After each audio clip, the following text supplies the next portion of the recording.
Yes, sir. Yes, sir. You are audible. Clearly audible. Yes, sir. Just want to check sharing my slide.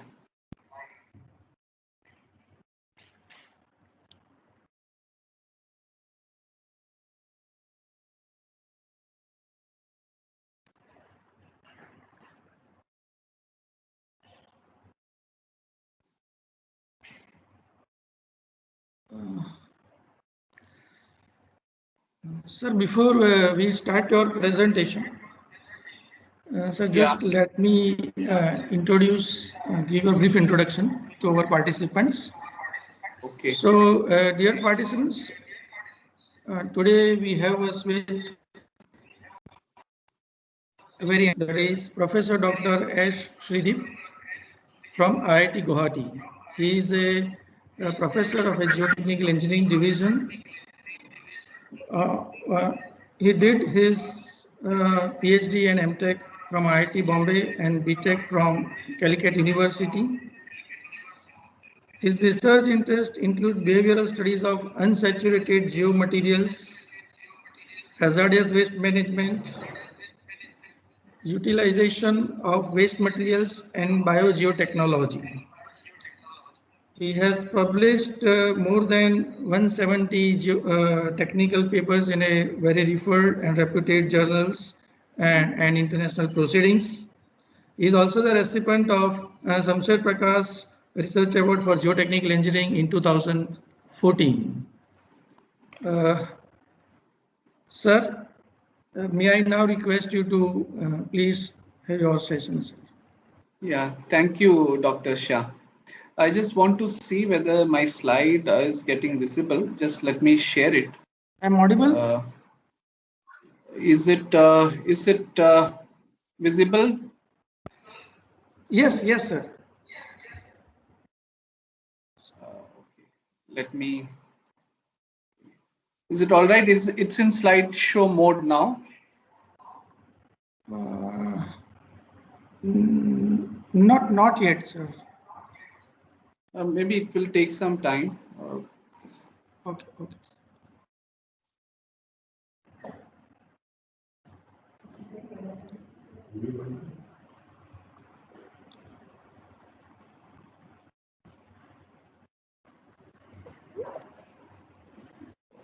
It has not come yet? No, sir. Just a minute.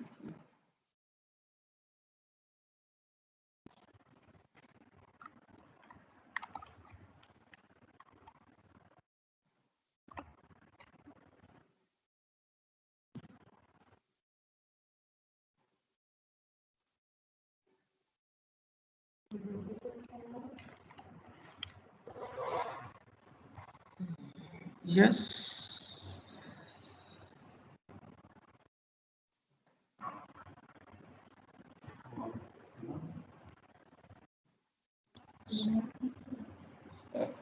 Sir, your main screen is visible.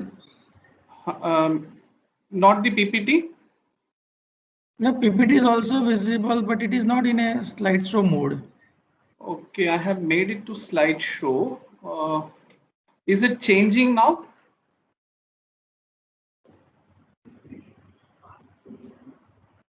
Is it changing? No, sir, it's not changing. Sir, please move to second slide so that we can know whether it's changing or not. I am going to second slide. No, sir, it's not changing, sir.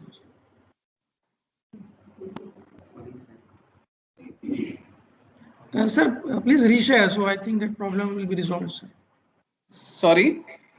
Please reshare, sir, your presentation. So I think that problem will be solved, sir. I am again sharing. Okay, okay. Sir.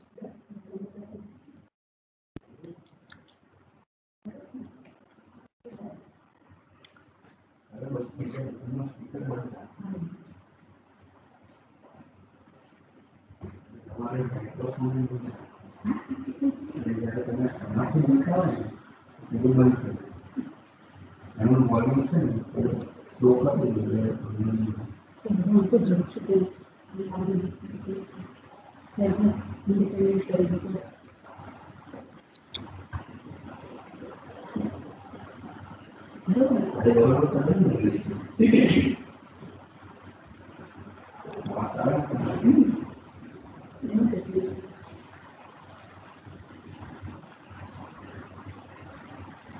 a minute.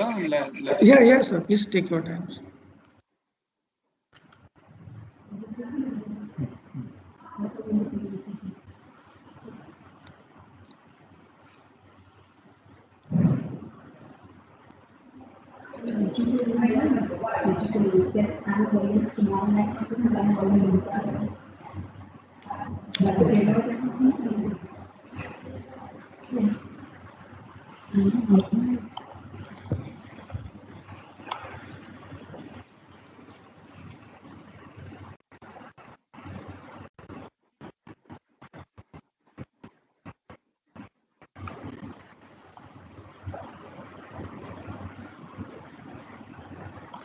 Is it visible now?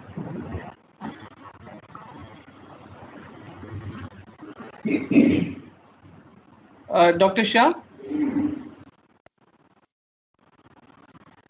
Hello? Hello, Dr. Shah? No, sir, it's not visible. It's not visible? Sir, it's not visible. Okay. No, sir.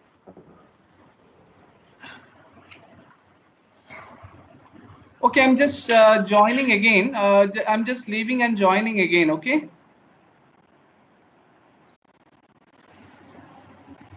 Yes, sir. Visible, sir. First slide is visible. Is it visible? Yes, sir. Now it's moving, sir. Is it all right in this mode? Hello. Somehow. Hello? Yes, sir. But then I think there is no clarity in the figure, no? No, sir. Your voice is coming very clear, sir. Not voice. I'm telling about the PPT. It's clear, sir. It's clearly visible. Is it visible? Yes, sir. It's clearly visible.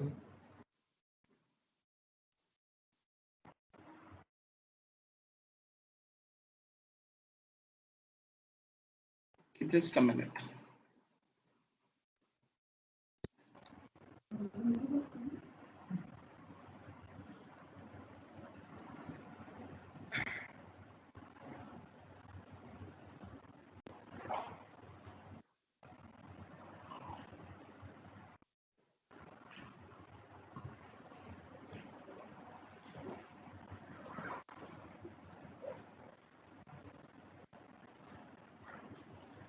Is it moving?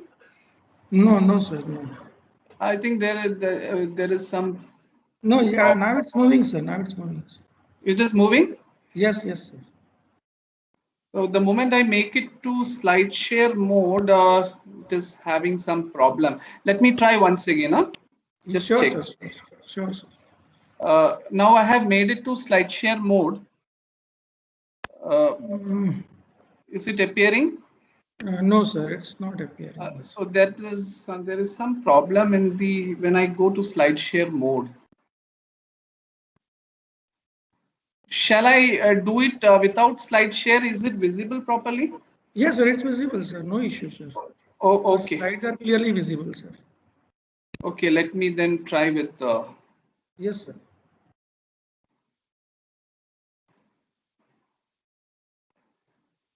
Now it is visible? No, sir. Yeah. Yes, sir. Now it's visible. Now it's visible, sir. Okay, let yes, me. Sir. I'm going to second slide. Let me just. Yes, now it's second slide, sir. Yes. It is. Okay. It is taking some few seconds, sir, to go to second slide. Okay, so I'm not putting it in slideshow mode. I'll go ahead with this. Sure, sir. Sure. Okay, so let me start. Yes, sir. Please, sir. Okay. Yeah. Okay. Good morning to all the participants. Yeah, I'm Srideep from IIT Guwahati. Let me first of all thank Dr. Shah for giving me an opportunity to speak to all of you. Very important topic, recent trends in environmental geotechniques for sustainable development.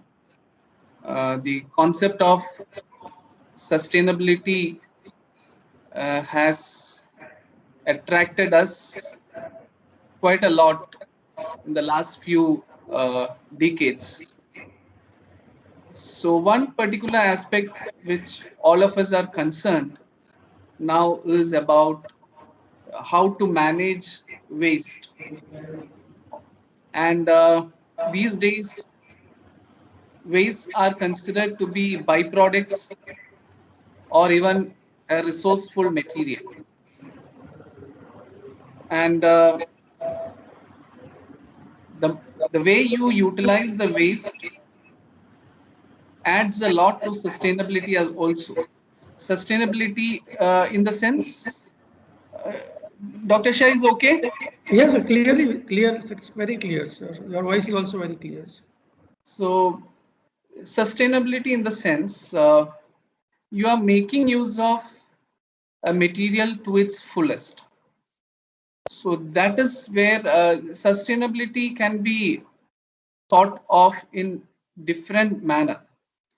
One is like a straightforward definition, like how a system becomes sustainable. Like you start something, then it sustains with minimal intervention. That is what we understand. But then there is another aspect to it.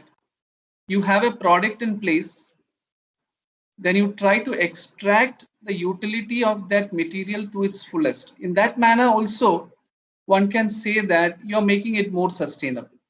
And that will be the kind of focus in today's lecture.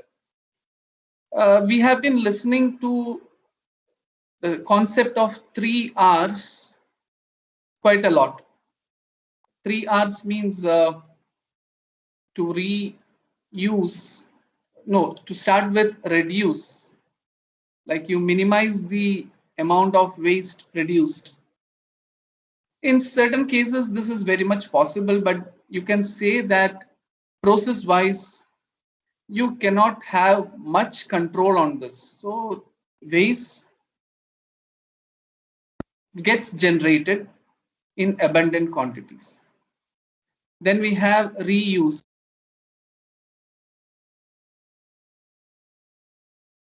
Without alteration. And then comes recycle. So this is there since maybe 100 centuries. But the importance of this has gained a lot of attention maybe in the last 30 to 40 years. And specifically in the Indian subcontinent, we talk about waste management quite recently. We had all sort of options for dumping the waste all around. And now when the threshold limit has crossed, now we are severely looking for solutions one after the other. Now in this particular lecture, I will just try to explain a concept where you can use a kind of byproduct or a waste product for the purpose of waste management. Now these are two different aspects altogether. It doesn't have much connection. Waste management is a topic of its own where you try to contain the waste that gets generated with minimal harmful effect on the environment. Whereas waste utilization is something different. Now in this lecture, I'm just trying to club these two aspects together. Okay, so let us move on to the first slide of the talk.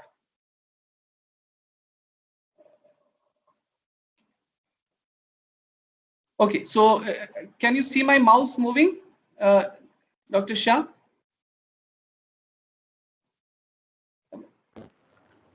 Whether my mouse pointer is visible? Yes, yes, sir, visible, clearly visible. Okay, so this is a typical concept of waste management, which you might have seen in previous lectures or seminars, where there are two aspects to it. Now, when I'm talking about engineered waste containment, when you see this from Indian perspective, much of the attention has been made for hazardous waste containment. When you say with ordinary municipal solid waste containment, it is still like more like a non-engineered manner, and you will see a lot of surface dumps that gets created. I'm not talking about that specifically. I'm talking about an initiative where there is an engineered way in which the waste are contained, and this basically pertains to the hazardous waste where it is governed strongly by law. So here, in the case of engineered waste containment, to start with, we need to have a specific engineered component which will receive the waste and which will allow minimal interaction of this waste with the subsurface. Now, subsurface means this natural soil, which include the groundwater table as well. And then the waste gets full. And then once the waste is full in this particular facility, you need to have a cover system in place so that it will have minimal interaction. It means the waste has minimal interaction with the other surrounding atmosphere. So this is the basic concept of engineered waste containment. And you can see that below this containment, you have natural soil. So definitely at some point of time, the waste will try to leak out of this system, or a more technical term is leach out of the system, and it will get into the subsurface and finally reaches the groundwater table. Now we want to delay this process to the maximum. We don't want the waste to leach out of this and reach, but then it is nature. You cannot control it 100%. At some point of time, this is going to happen. There will be a sort of way by which the waste come out. Now, how to design a system wherein it delays? Now you can see that there is a liner here and there is a cover here. Now, if you use natural soil or maybe specific type of soil, it is going to add a lot of cost to the system. So the question is, for such an engineered structure, so building this engineered geostructure, I would call it, can you use some sort of waste products into it without compromising the required quality? So that will be the basic focus of today's lecture. Now, before going into it, we need to understand what are the possibilities. Now, what are the different characteristics which this liner or cover aspire to? Like, I need a particular liner like this or cover of specific quality. Now, let us see what are the possibilities of soil or geomaterial into these liners and covers, because only when you understand that, you will be in a better position to say what type of materials can be used where. So that will be that we will see in the next slide.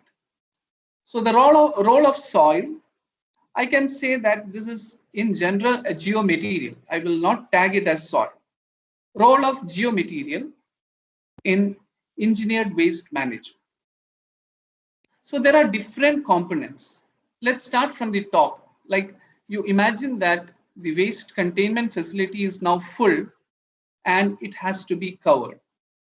Now, when you do the cover, there are two types of covers which comes in. One is the protective cover, which is the outermost portion of a system which is directly in contact with the atmosphere. So that is the protective cover, which is on the top, which includes cover vegetation, that is mostly happens after closure of landfill, topsoil, which supports the medium for plant growth, and the protective cover soil, which helps to retain additional moisture. So this is basically the one which interacts with the atmosphere. Now below that, you have an engineered system, which is known as a composite cap system or composite cover system. where you have drainage layer, where sand or gravel which collects excess water from the protective cover. So you know that this protective cover will receive rainfall, and once the waste is in place, we want to have minimal interaction of rainfall with the waste. So to avoid interaction, you provide a drainage layer on top. On top means immediately below the protective cover soil. So that whatever water that comes in from the protective cover is collected in the drainage layer, and then that is taken out of the system without allowing it to move further down. That is the whole purpose of drainage layer. Now when you say that, you are designing for that, but then it may not always happen in that manner. So we also need to take into account the amount of water that flows down in spite of all your design strategies. So for that, you have different other layers. Now below the drainage layer, there will be geomembranes, because now geosynthetics plays a major role in all these systems, because these are all multi-layered. So along with soil, you use geosynthetics also for specific purposes. So geomembrane, it prevents water infiltration downwards, and it also prevents the escape of gas from the system outwards. So I'm not getting into those details right now. Now you can see that there is compacted soil, which is placed below the geomembrane, which again it is a low permeable it's a low permeable zone, which prevents the the flow of water downwards. Now you see that drainage layer will have very high permeability, whereas a compacted soil has very low permeability. You have soil in the same system doing two different jobs. So that is where I told possibility. Now, can we use any waste product as a drainage layer in replacement of sand or gravel? Why I'm telling it as replacement? Because sand is a costly material where you use it for a lot of constructional activities, and it does not come for free. The mining of sand is restricted these days due to environmental concern. So why should we go for a costly material when you can do, or when you can achieve the same with a waste material which has no or less value? So in the process, you are trying to add its value. So that is the whole purpose. Now, whether it will suit in a drainage layer or whether it suits in a compacted soil layer, whatever be, if you can use some percentage of waste into such a huge project, that's going to add a lot of utility.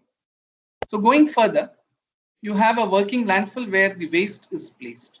Now below the waste also, you have a similar kind of system where whatever harmful or the contaminant solution which is produced in the waste layer, that is collected in what is known as the leachate collection. Now leachate means whatever harmful contaminant solution that is produced from the waste, it tries to move downwards. Now that is collected in a leachate collection system. Again, it is similar to sand or gravel layer and any other geotextile that is used in combination with the soil. Now, below the leachate collection, again, there is a composite liner system. Now here it is a cap system, here it is a liner system. It's the same as that of cap system. You have a geomembrane which prevents the ingress of contaminant solution downwards. You have a compacted clay or a compacted soil layer which is of very low permeability, which prevents the flow of water downwards. So here you understand what are the possible role of geomaterials in a waste management system, and then try to see where you can intervene with the help of waste so that it achieves the same purpose. So here I am now going specifically into the cap cover system and the liner system. So first let us discuss about the role of cap cover for landfill. It essentially is a surface dump sites, engineered landfills. Once it reaches its full capacity, one has to devise a strategy for capping or covering. You will see very glaring examples in Delhi, where there are a lot of such surface dumps. Not only in Delhi, now it's a common scene in almost any district. So it was not engineered. Now the question is, can you make it more safe by properly covering it? So that is the whole purpose of cover system. It is essential to have guidelines for closure. Closure means closure of the landfill if it is engineered, and implementation to secure the waste, that is of covering. How to minimize interaction with surrounding environment. So that is the role of the cap. The strategy for closure depends on country, location, and climatic condition. There are general and site-specific guidelines, because every country, depending upon its location and climatic condition, you need to devise the you need to devise appropriate closure planning. So every country and states have to develop appropriate closure policies.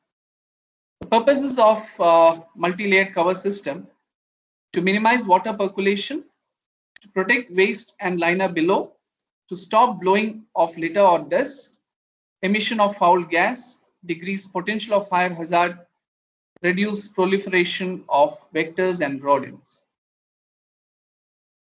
To achieve this purpose, so these are the design requirements of MLCS: to separate waste from environment, to maximize runoff so that water infiltration is less, to promote lateral drainage, to give suitable surface of aesthetic view, to accommodate subsidence and degradation below, so without causing much distress. So it is apparent that the maintenance of such cover system has to be there. Now there are different, as I told, there are different materials. The surface or the protection layer, where you can see that materials used are local soil, fine textured soil, medium textured or loamy soil, and cobbles. And the target hydraulic conductivity is around 10⁻⁵ to 10⁻⁸ meter per second. Now these are different kind of requirements. Now whether we can provide the same requirement using some byproducts from the industry or various other waste products. Then we have drainage layer. I will just touch upon the requirements. So permeability is of the order of 10⁻² to 10⁻⁴, and the transmissivity is 10⁻⁵. So when you try to promote the use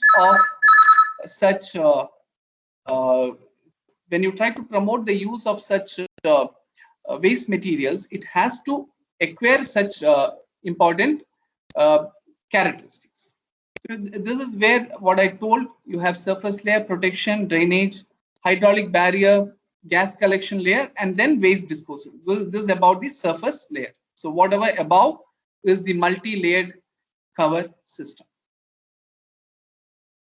And when it comes to hydraulic barrier, the most acclaimed requirement of hydraulic barrier is that the layer should have the hydraulic conductivity less than 10⁻⁹ meter per second. And it should minimize percolation of water into the underlying waste, and it should minimize the migration of landfill gas into the environment. So both has to be collected. So that's about the cover system. Now we will discuss a bit about the liners below the waste.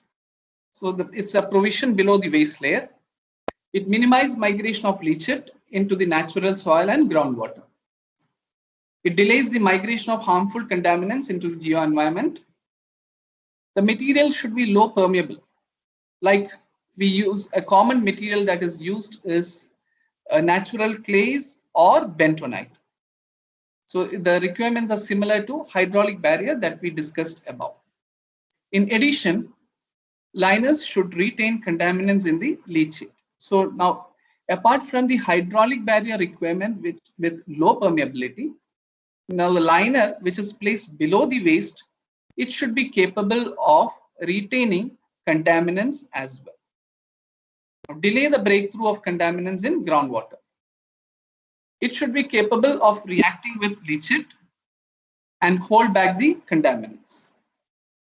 It should be strong enough to support the upper layers, waste and cover layer, and it should have sufficient strength and compressibility within limit.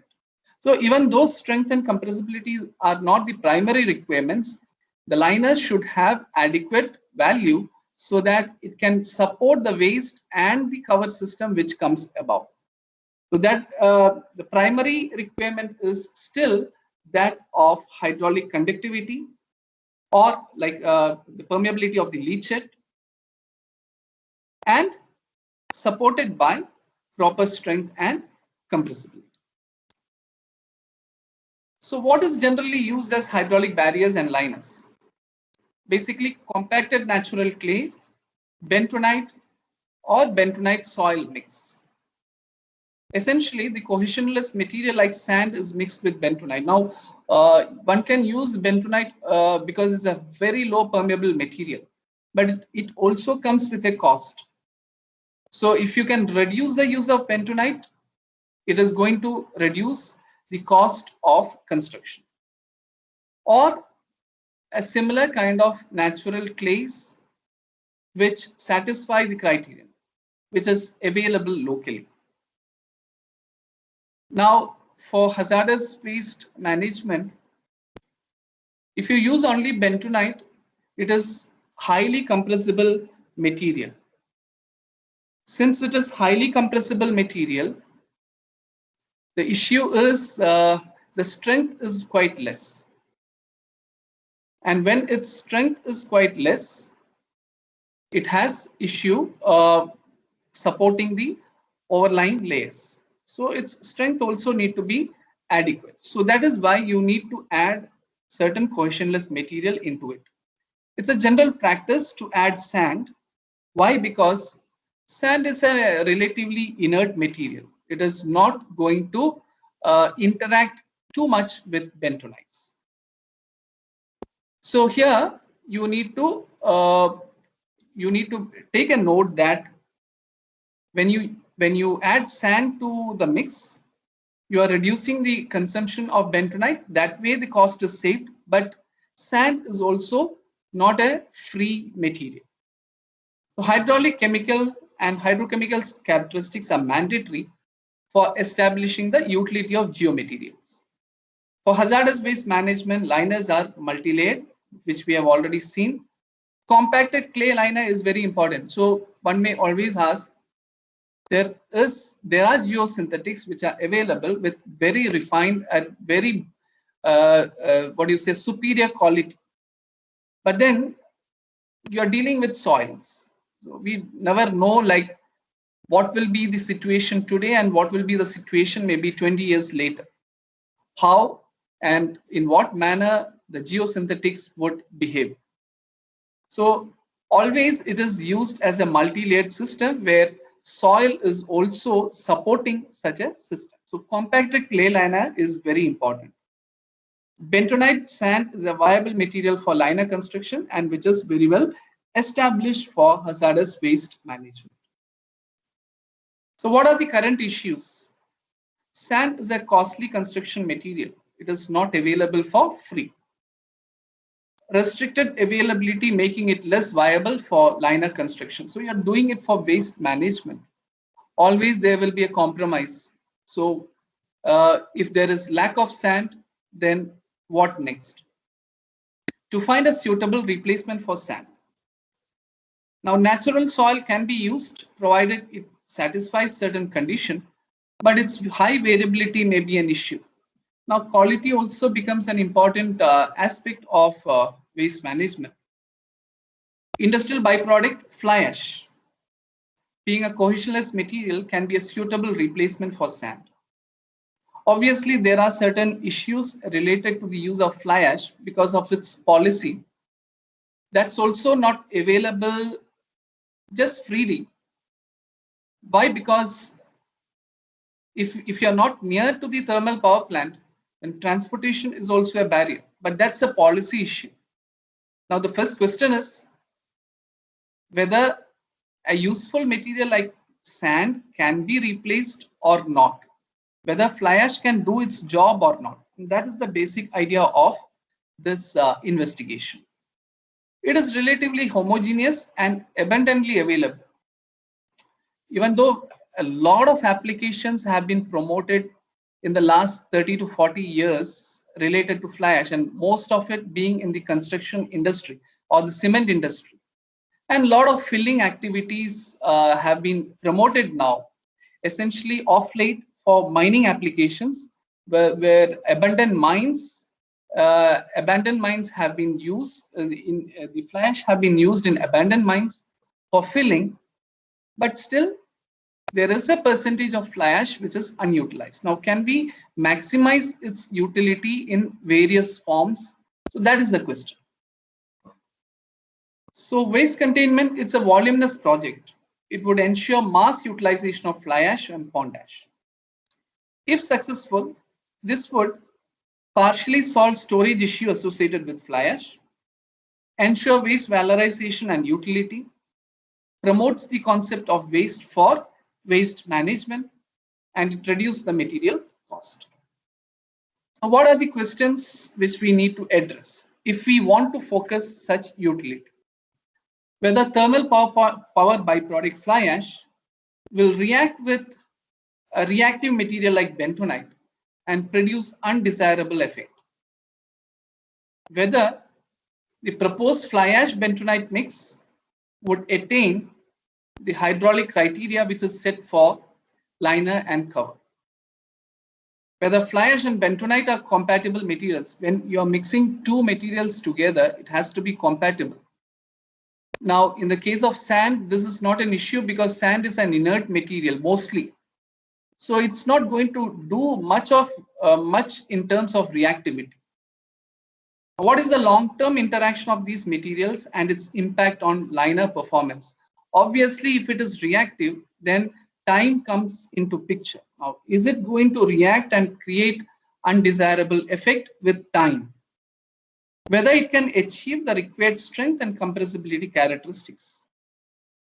Can it have any advantage in terms of contaminant retention? Because for liners, there should be material it can retain the contaminants when the leachate flows through it, so that the breakthrough in the water can be minimized. Breakthrough in the water means the contaminants, after passing through the liner, natural soil reaches groundwater. So the moment when it crosses some threshold limit, you say that the breakthrough has happened. So how to delay that? Liners being unsaturated, what is the water retention characteristics of the material? How the addition of fly ash would alter the useful characteristics of bentonite. Now you have bentonite in place for reduced permeability. Now a cohesionless material like fly ash, when it is added, is it going to affect too much on the required characteristics? Now, what is the optimal amount of fly ash that can be added without compromising the liner requirement?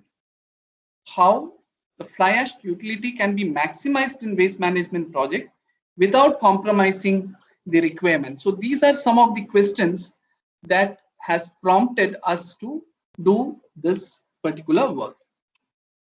Now we tried with different type of fly ashes from different zones collected from India, and different types of bentonites as well. Bentonite with it doesn't have too much variations in its properties, but then still they are different. So the first and foremost question to get answered is the hydraulic characteristics of when fly ash is mixed with bentonite. So whether fly ash bentonite mixes would qualify the hydraulic conductivity criterion for liner application. Now, the moment you have bentonite, which is a very low permeable material, we need to think about two aspects. The moment bentonite reacts with water, all of us know that it's a swelling material because of the presence of montmorillonite. Now, when it swells, that means it undergoes volume change. This means that the porous nature is going to change. So it's unlike other materials that you compact it and place it.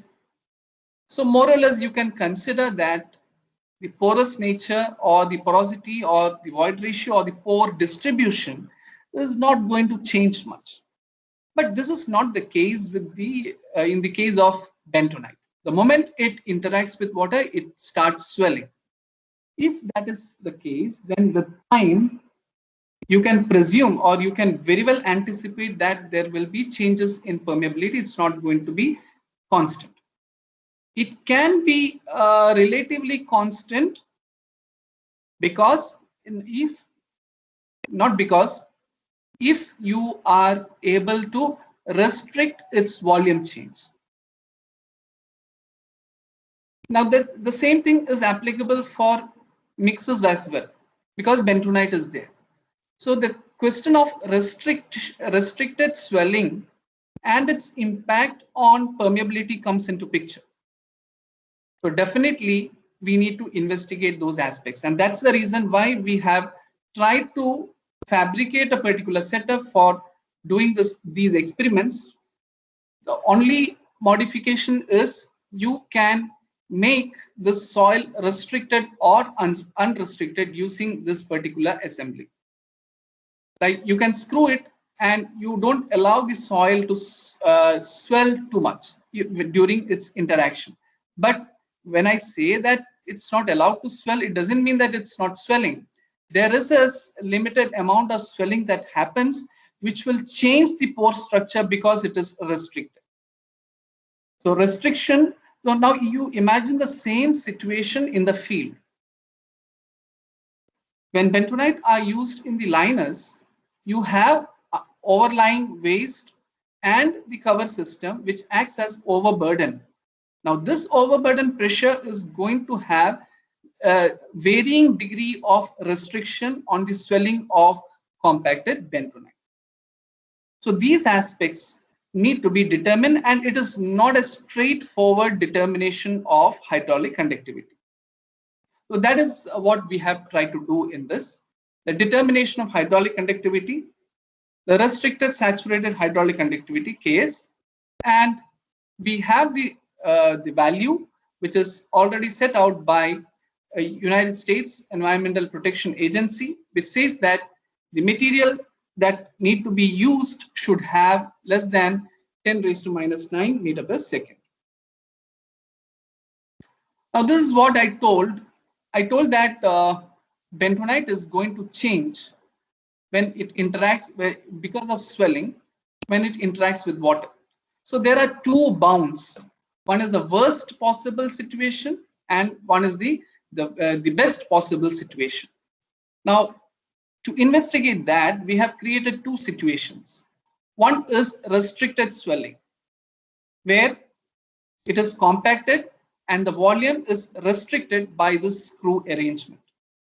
And in another case, it is unrestricted swelling, that is, when it interacts with water, bentonite is allowed to swell to its maximum possible capacity, and under both the conditions, you determine the hydraulic conductivity. So one is restricted hydraulic conductivity, the other one is unrestricted hydraulic conductivity.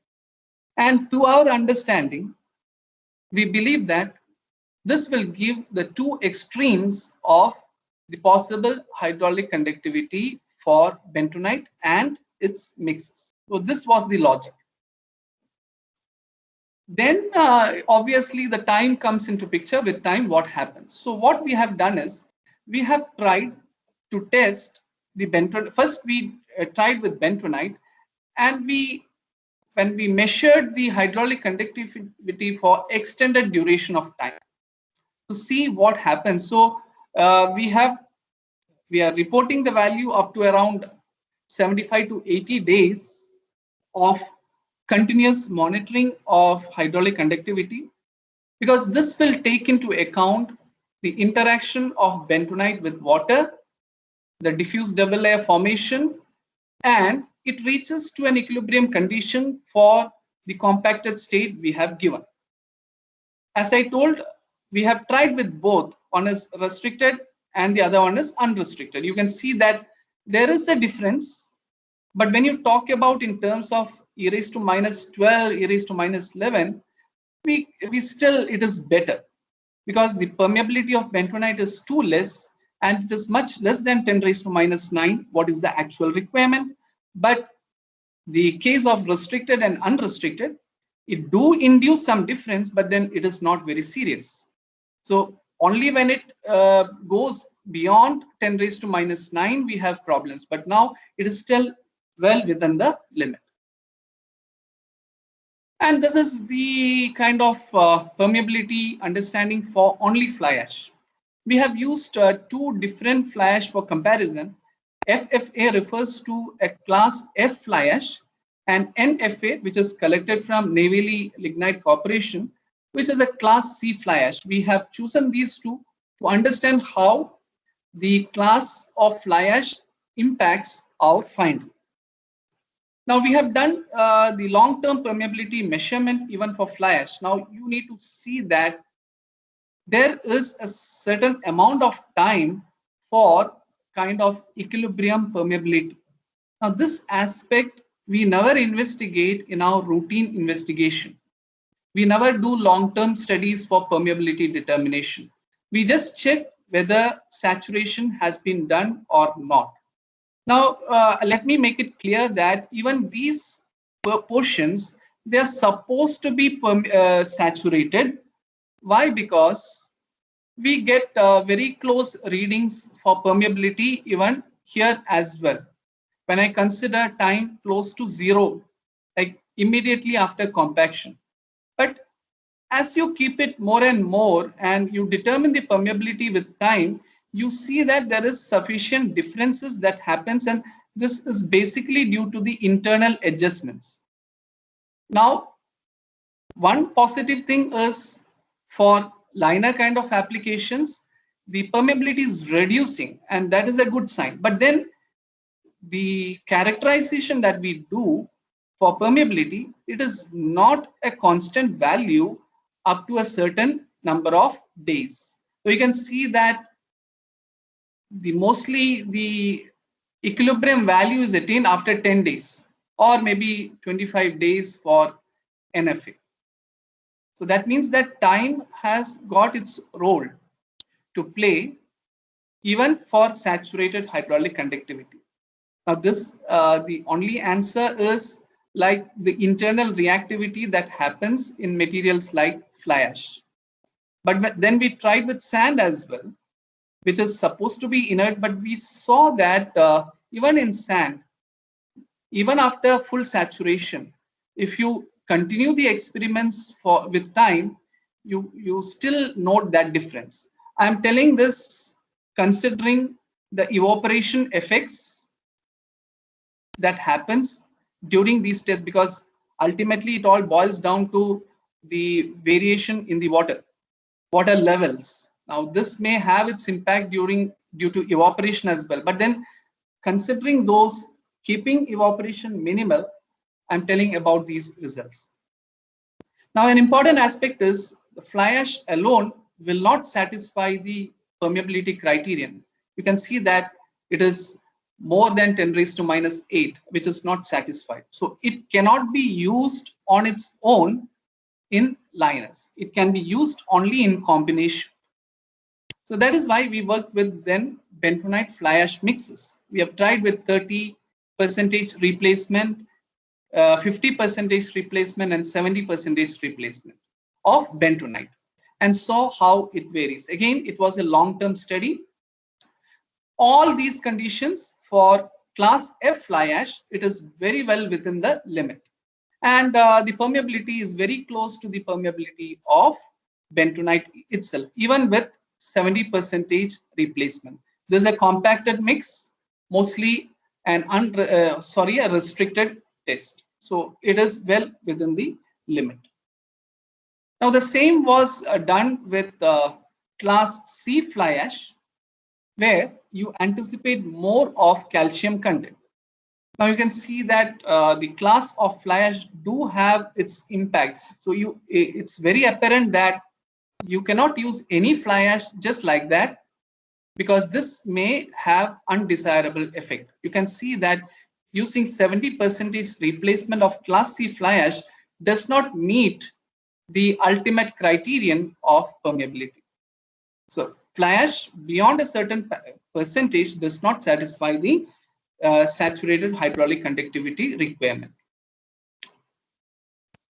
So then we have compared permeability with time for 70%, 30% fly ash under different degree of swelling. As I told, I mean restricted and unrestricted case, what is the situation? Here also, in the case of unrestricted, so if it is allowed to swell, even the 30% replacement of class C fly ash, it does not qualify. But all others do qualify, whether it is restricted or unrestricted. The permeability is well within the limit. So we are checking the bounds.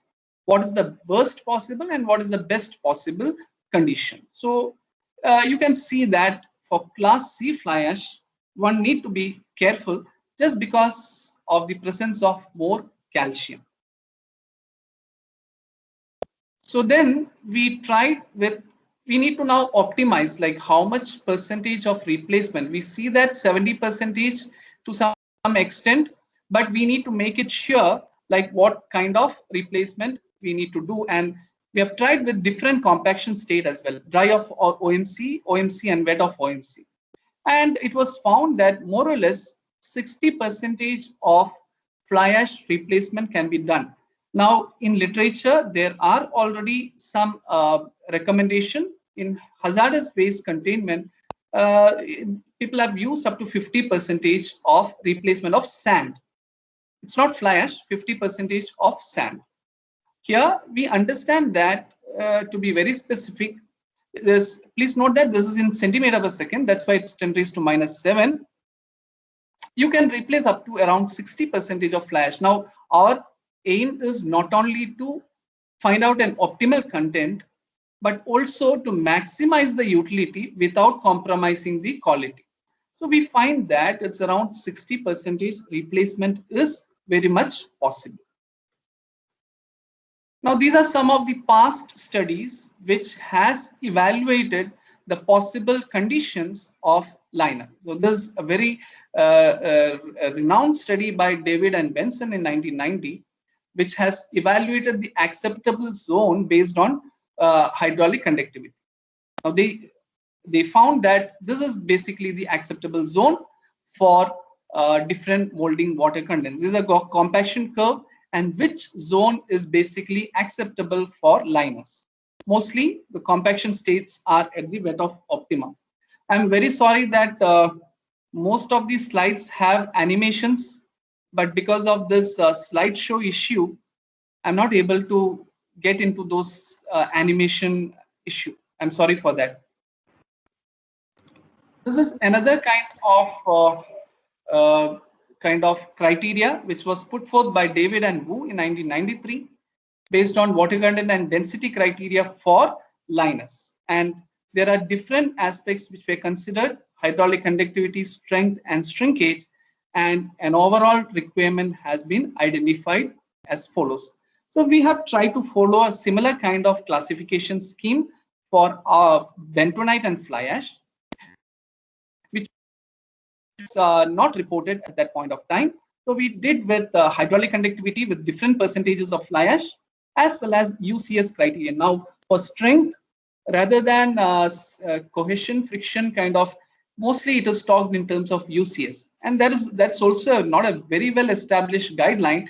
But in fact, there is a guideline that the material that is used as liner, the compacted material, should have UCS more than 200 kilopascal.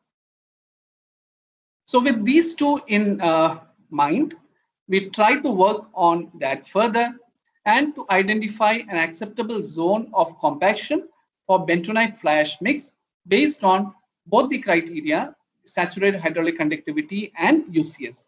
And we found that this is the acceptable zone of gamma D and W which is suitable for class F fly ash. Now we work more with class F fly ash because we saw that class C fly ash can increase the permeability of the mix, and at times it can lead to a higher value. So we worked further with class F fly ash. So up to 60% replacement. Now this is the possible compaction zone which can be used in the field.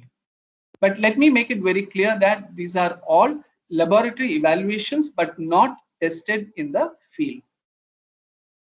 Now this is another aspect which we try to develop for identifying the right kind of material for liners.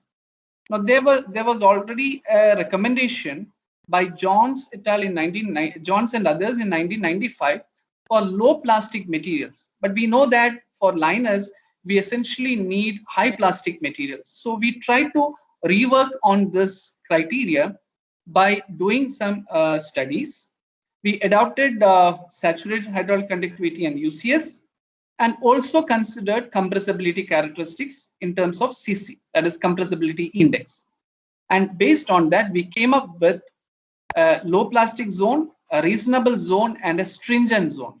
As you can see here, S is correspond to stringent zone, which is very critical and which need to be used for very specific waste containment like nuclear waste or hazardous waste containment. And a reasonable one can be used for municipal solid waste or a general kind of waste containment.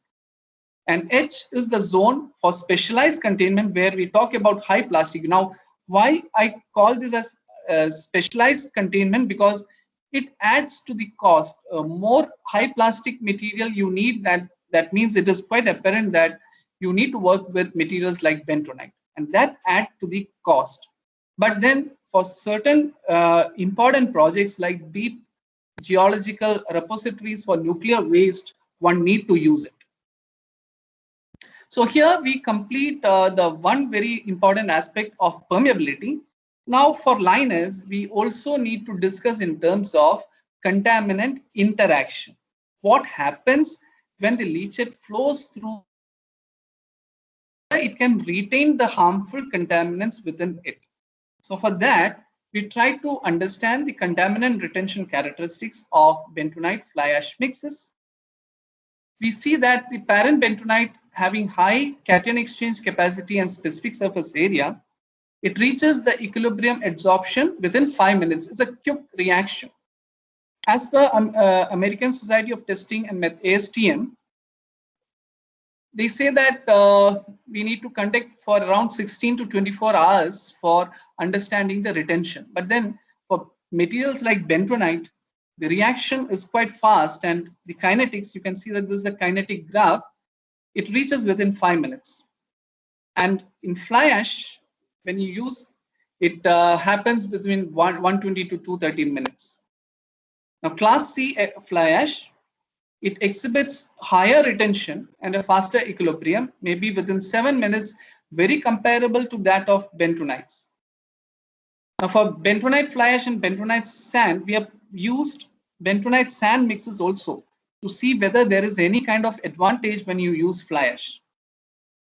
Process was found to be relatively faster than fly ash. So for the mixes, obviously it will be better than fly ash alone. It reaches equilibrium adsorption capacity within 65 minutes. Now, it is very positive. Note that whatever be the replacement of fly ash in bentonite, with a limited amount of bentonite itself, it dominates the adsorption process. So it's not going to bring down the retention mechanism too much, even if you add sufficient quantity of fly ash into it. So just to understand how it interacts, how the contaminant interacts at different concentration of contaminants, we can see that at lower concentration, maybe less than 400 mg per liter, different fly ash mixes, it doesn't influence much. You also have sand mix also. But beyond a certain concentration, towards higher concentration, you can see that the fly ash mixes do fairly better than the sand. And this is mainly due to the contribution of fly ash also for retention. And there are quite a number of studies where fly ash is used as an adsorbent because of its inherent characteristics. So that becomes an additional advantage for liner material. So we complete that we also establish that using fly ash in such liner is going to be advantageous in terms of contaminant retention as well, in addition to hydraulic conductivity. Now, when you construct or when you design any such kind of facility like liners, you also need to do a lot of simulations. Now, it is understood that these liners are mostly unsaturated. So when you do such simulation, you also need to characterize it for its water retention characteristics or unsaturated characteristics. So when you promote the use of fly ash for such liner application, it is our duty to also investigate what is the water retention or soil water characteristic curve of such mixes. So for that, we try to do the study for establishing the soil water characteristic curve, which is not very widely reported in the literature for bentonite and fly ash. So with that, this is a typical kind of characterization curve which is needed for doing such simulation. Even if you're doing numerical modeling, you need to have this input for bentonite and fly ash, and which is mandatory when you design a liner system. So this is basically what the variation between the water content or degree of saturation with soil suction, because unsaturated soil pertains to soil suction. I will not go into the details of this. I will sum up stating that such a curve need to be characterized for the bentonite fly ash mixes. And these are the typical variations which we have obtained. And you can see that all the measurements are highly repeatable. We use different instrument for measuring soil suction because there's a wide range of possibility. You can see that around 10 raised to 1 or 10 raised to, to say very close to 0 kilopascal to as high as 10 raised to 4 or 10 raised to 6 kilopascal. So one instrument cannot measure the whole range. So we have used multiple instruments, and all of them, we have checked the repeatability and we found that it is fairly repeatable. So these instruments were used for establishing the water retention characteristics.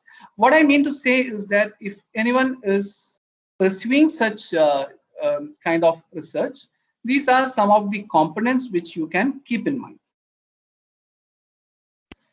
We also need to see, because fly ash is a reactive material, we also need to see how the components which are present in fly ash would influence the water retention characteristics.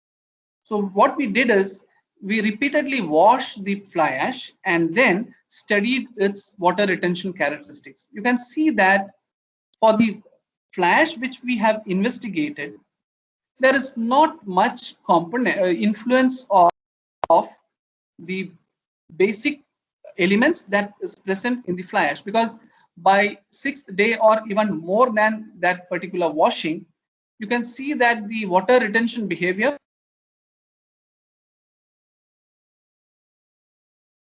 influence of the components of fly ash on the water. And we have studied different types of fly ash and its variability using instrument. Yes, there are some changes specifically for class C fly ash where it undergoes some sort of cementation because of the presence of calcium. So the problem is you cannot measure water retention the way we want. But with all those differences, more or less it exhibits a similar kind of pattern for water retention characteristics. This is the characterization for bentonite, because when you investigate the water retention of mixes, we need to know what is the water retention of parent materials. So only for that we have investigated the water retention of bentonites as well. And here is the water retention characteristics of mixes, which is what is of our target. and for different percentages of fly ash content, we have seen that there is indeed a difference in water retention characteristics of the different fly ashes when it is mixed with bentonite. And we have come up with the set of parameters which can be used for numerical modeling when you use such mixes for the kind of numerical modeling for liners. We also studied, tried to establish the variability of different fly ashes when it is used along with bentonite. So it is measured for 70% of fly ash. We see that it is basically all the data falls within 20% of variability. And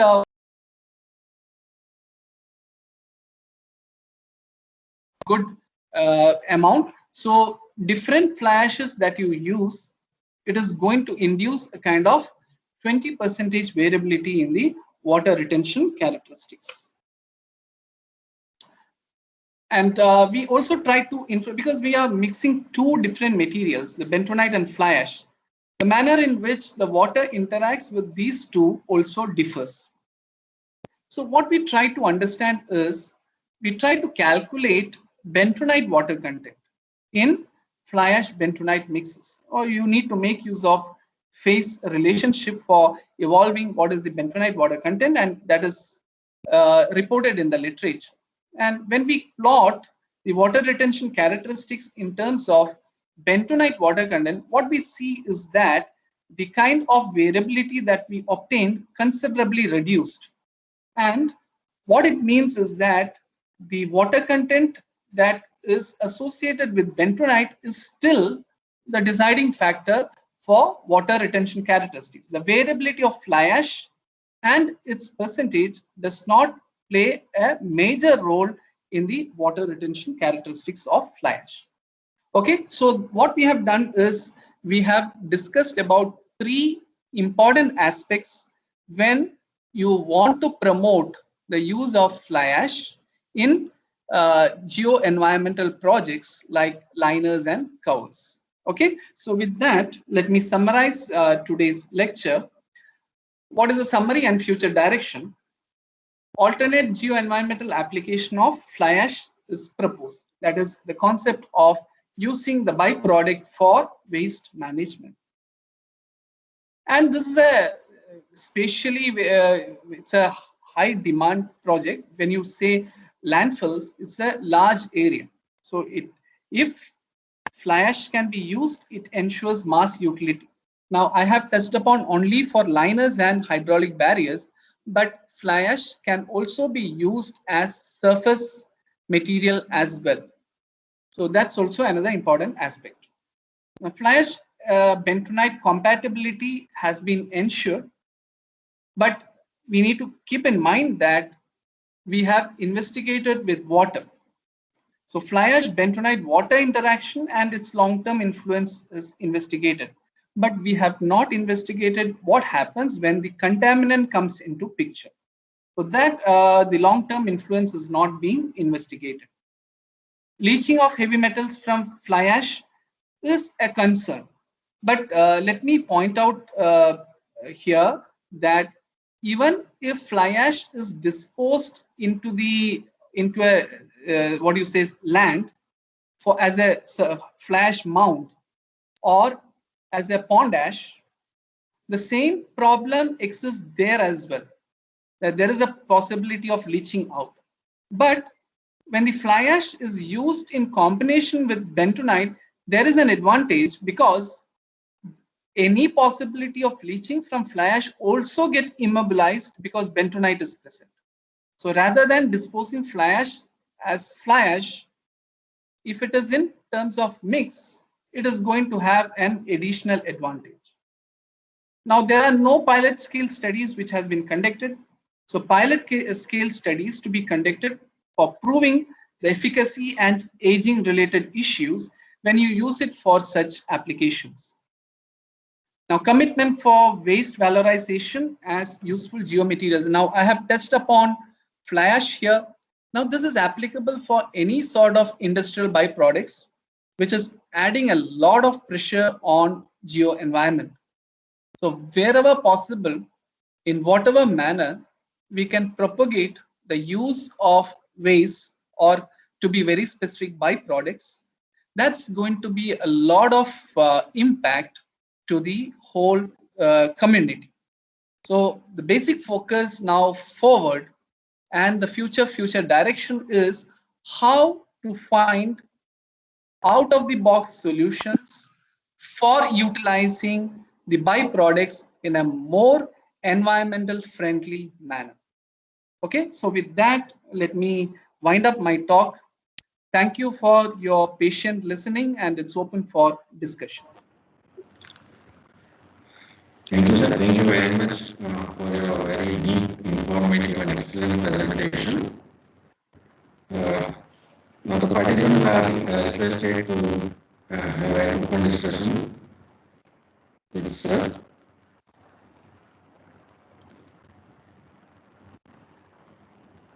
Participants, please raise your hand or you can ask the question directly.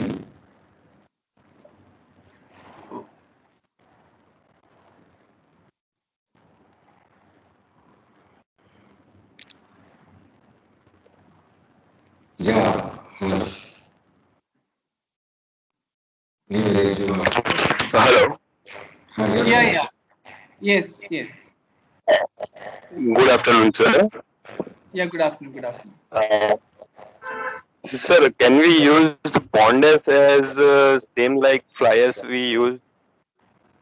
Sorry, what material? I couldn't hear you properly. Pondas. Yeah, in fact, one of the ash we tried to use was pond ash.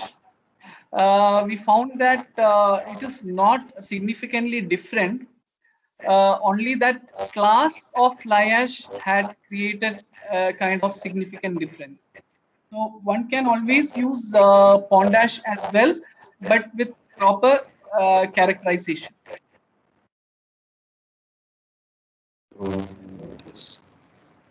Sir, one question, sir. Hello. It's going, sir. Hello. Yeah. Sir, can you listen to me? Somehow the audio is not very clear. Is it with others also? I don't know. Some problem with the audio. Now, sir, now it's clear. Yeah, you are visible, but then there is some disturbance.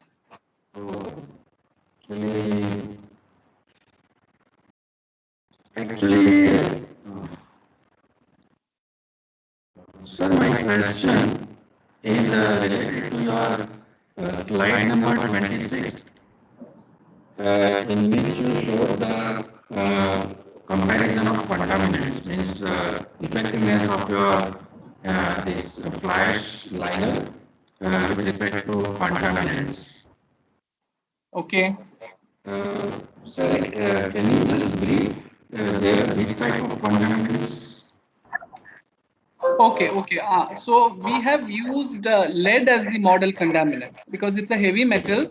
So we use lead as the model contaminant. It's a reactive contaminant. We use that as the model contaminant.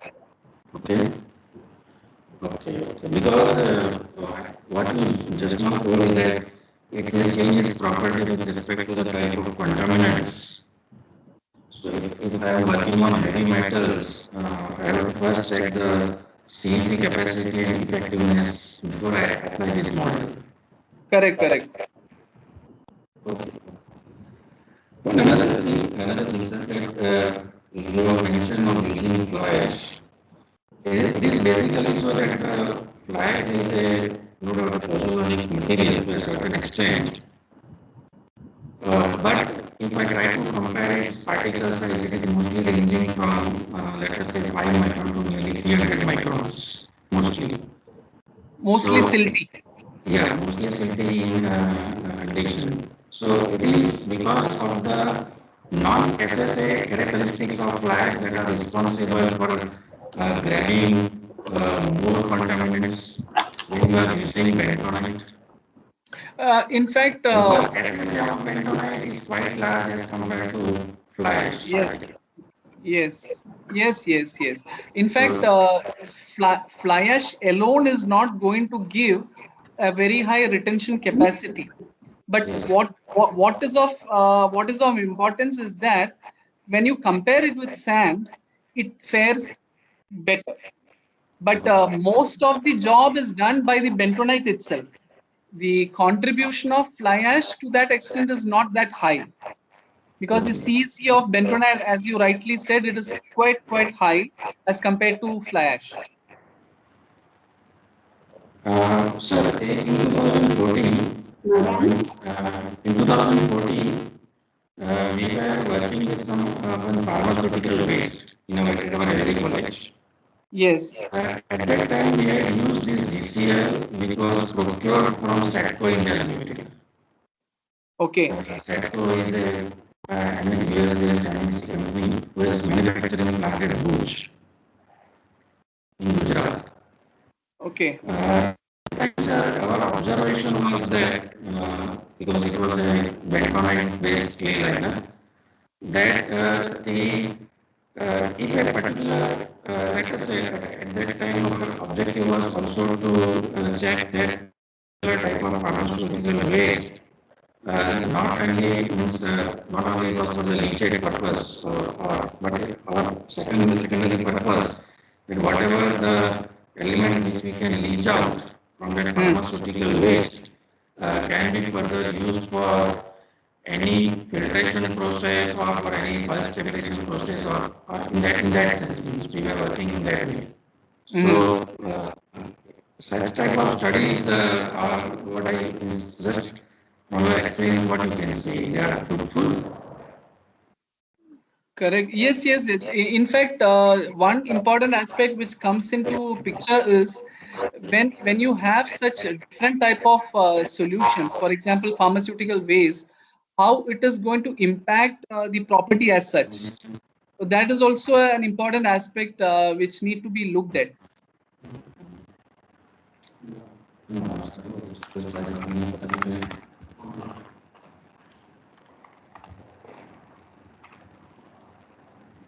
Hello. Yeah. Sorry, sir. Actually, there was some disturbance, so I could not listen. Sorry. No, what I mean to say is like the kind of solution that is interacting also play a major role in deciding what type of, and time becomes a factor then. Like with time, what Yes. happens to the material itself. So that is something which need to be investigated further. Time effect. Yes. Yes. Yes. That's correct. That's correct. Okay. Any more questions from participants? So you also covered about soil section in your later on slides. But any study or any study means what I mean to say, any research with respect to the percentage soil retention, Percentage. percentage soil retention with respect to the contaminants. You mean For to example, you say? are using let us say 70-30 combination, let us say. But Yeah.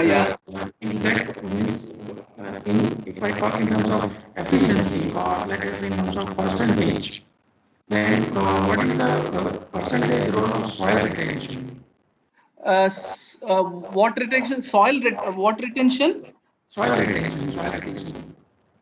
Soil retention means I didn't understand. Sir, for example, here in this case, you are using bentonite and flies, let us say. Okay. Yeah. If I am using some other combinations or some other set materials, equivalent materials, or in other words, you are trying to convert soil itself into a some, let us say, some sort Yeah. of absorbent material. So that see, it is difficult to evolve a particular guideline for any material. So since this is a very specific project, we have to do investigation of any material that we are going to use. So fly ash being a generic material, what we have tried to do is we have tried to collect some 4-5 fly ashes and try to see the variability, and we found that the variability is not much. So if it is a generic material called fly ash, then possibly 50 to 60% replacement is possible. But then when it comes to other material, for example slag, or for that matter any other local soil, if you want to use it, we need to do a specific investigation again. Yes. What? Okay, thank you, sir. Thank you very much for your giving your valuable time and sparing your knowledge to us. On behalf of Academic Department, I am once again very much thankful that you have accepted our invitation and have given an excellent lecture on this hazardous waste treatment. Thank you, sir. Thank you very much. Okay, thanks a lot, Dr. Shah. So can I leave? Yes, yes, yes. Please. Okay, bye. Thank you. Thank you. So, dear participants, we will regather at now 2 p.m. Okay, where we have once again an excellent uh, professor with us, that is Professor Jeevan Joseph, who has worked a lot on gas hydrates, and we are what I mean to say lucky enough that he has accepted our invitation, and he is going to share his valuable knowledge to us. So let us regather at 2 p.m. Till then, enjoy your lunch.